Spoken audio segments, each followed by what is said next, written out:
Bem-vindos ao Doxa e Episteme. Hoje temos mais um episódio do bloco Sociologia em Casa, com o tema A Pedagogia do Cinema.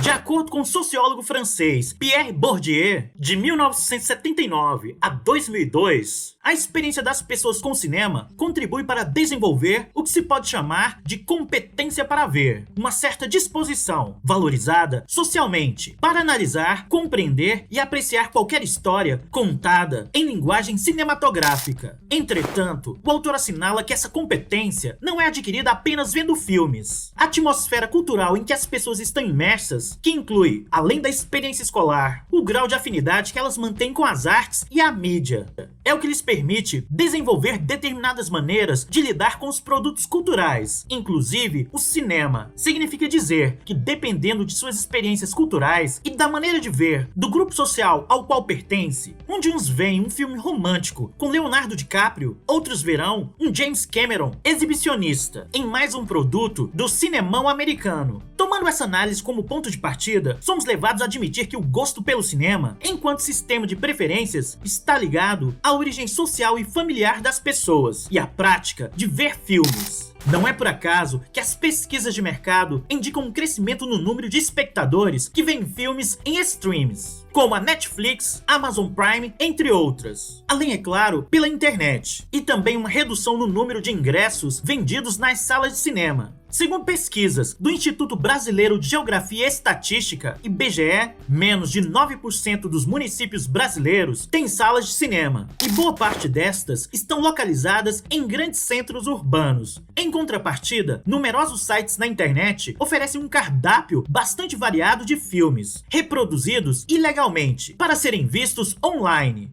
Ir ao cinema, ver filmes em salas de exibição é um hábito que precisa ser aprendido, e a falta de oportunidades desse tipo tem dificultado a formação desse hábito, com perdas significativas para a formação estética dos espectadores, sobretudo os mais jovens. Nesse contexto, ir ao cinema, gostar de determinadas cinematografias, desenvolver os recursos necessários para apreciar os mais diferentes tipos de filmes, etc., longe de ser apenas uma escolha de caráter exclusivamente pessoal, constitui uma prática social importante que atua na formação das pessoas e contribui para distingui-las socialmente. Em sociedades audiovisuais como a nossa, o domínio dessa linguagem é requisito fundamental para se transitar bem pelos mais diversos campos sociais. E o que isso tem a ver com a educação? Porque o gosto ou preferência por uma determinada forma de arte cultural deveriam interessar professores e pesquisadores dessa área. Se pensarmos a educação como um processo de socialização, esse tema torna-se bastante relevante para nós.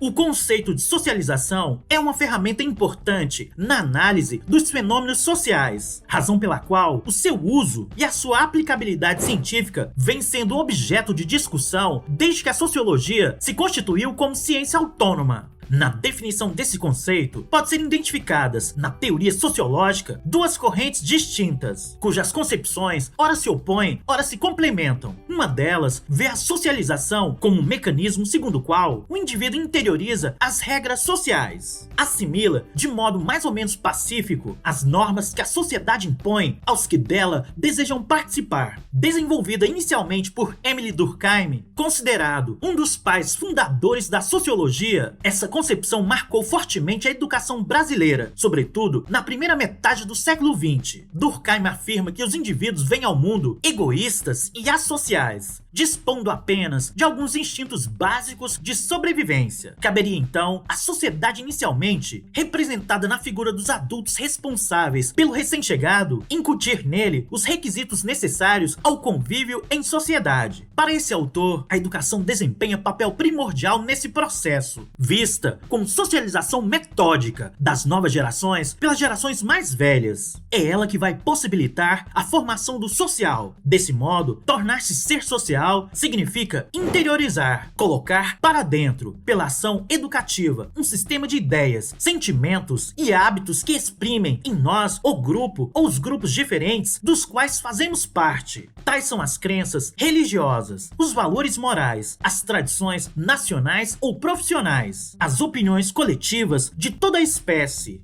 Uma outra perspectiva desenvolvida, num primeiro momento por George Simmel, entende a socialização como um processo no qual o indivíduo socializado tem participação ativa, interfere nas condições em que ela acontece e modifica o mundo social. Desse ponto de vista, a socialização é algo em que os protagonistas são, ao mesmo tempo, agentes e produtos da interação social. Os indivíduos se socializam produzindo o social, afirma Simmel. Não se trata, portanto, apenas de uma imposição, interiorização no indivíduo de esquemas culturais, como normas, valores e regras, sempre pré-existentes a ele próprio, mas de um movimento dinâmico de produção e de reprodução, de perpetuação e de transformação, na qual a adaptação de uma nova geração ao mundo social sempre modifica um pouco. No que diz respeito ao fenômeno educacional, a perspectiva defendida por Simmel opõe-se àquela formulada por Durkheim, na medida em que rompe com a ilusão pedagógica de um parativo passivo, um adulto que inculca, uma criança que interioriza, um mestre que ensina, um discípulo que aprende e compreende a aprendizagem como uma interação na qual o aprendiz tem intensa participação. Aqui, o ser social é visto como produto de um conjunto de interações, nas quais os sujeitos têm papel ativo a desempenhar, sejam interações de caráter deliberadamente educativo, família, escola,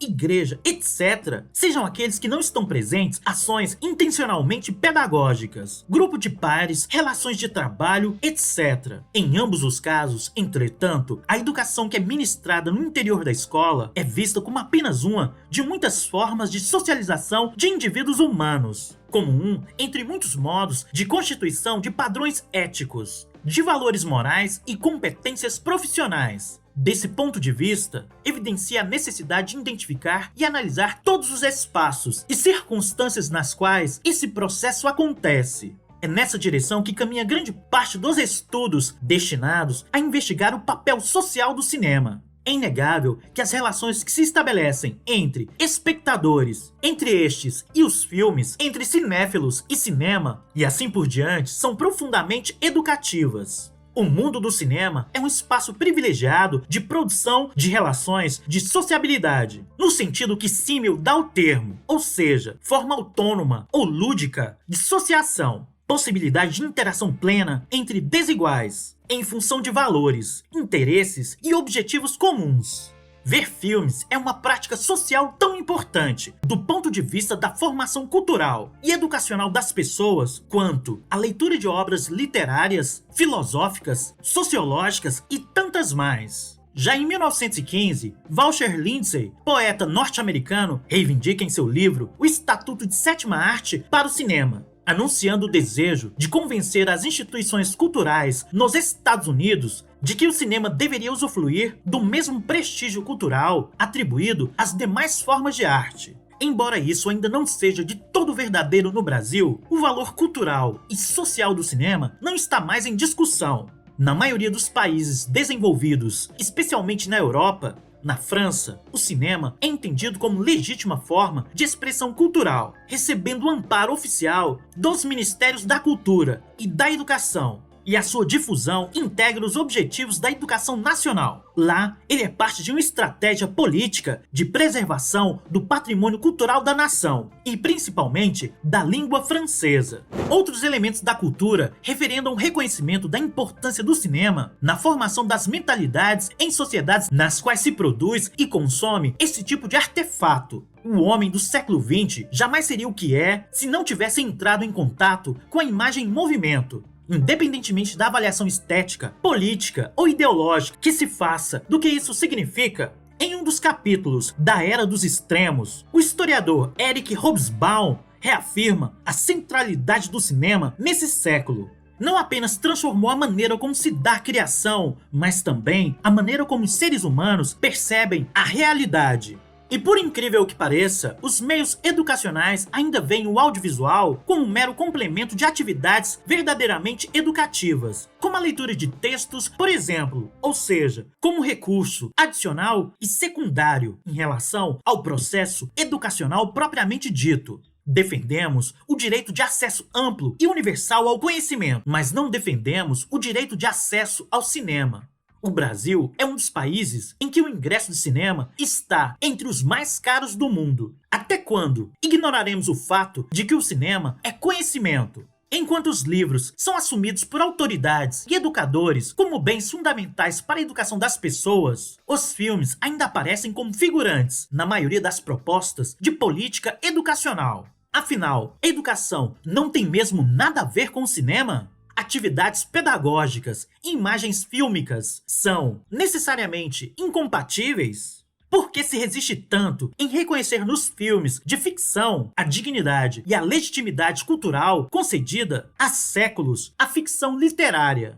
Cabe questionar ainda por que o desconhecimento de obras e autores importantes da literatura é visto como um grave problema a ser enfrentado pelos meios educacionais, enquanto o fato de a maioria dos brasileiros ignorar a existência de incontáveis obras da nossa cinematografia, algumas delas incluídas entre as melhores do mundo, e isso, lamentavelmente, é tratado como algo totalmente irrelevante. Mesmo nós, professores, muitas vezes desmerecemos nossa produção. Entretanto, se admitimos que a relação com filmes participa de modo significativo da formação geral das pessoas, precisamos entender como é que isso se dá, qual é a extensão e os limites dessa participação. Precisamos estar atentos e dispostos a compreender a pedagogia do cinema, suas estratégias e os recursos de que ela se utiliza para seduzir, de forma tão intensa, um considerável contingente de pessoas, sobretudo os jovens. Para isso é necessário conhecer o cinema, sua linguagem e a sua história. Oi, caso você tenha gostado do vídeo, dê um like, assine e compartilhe com os amigos. Todo comentário é bem-vindo. Forte abraço e vitória sempre!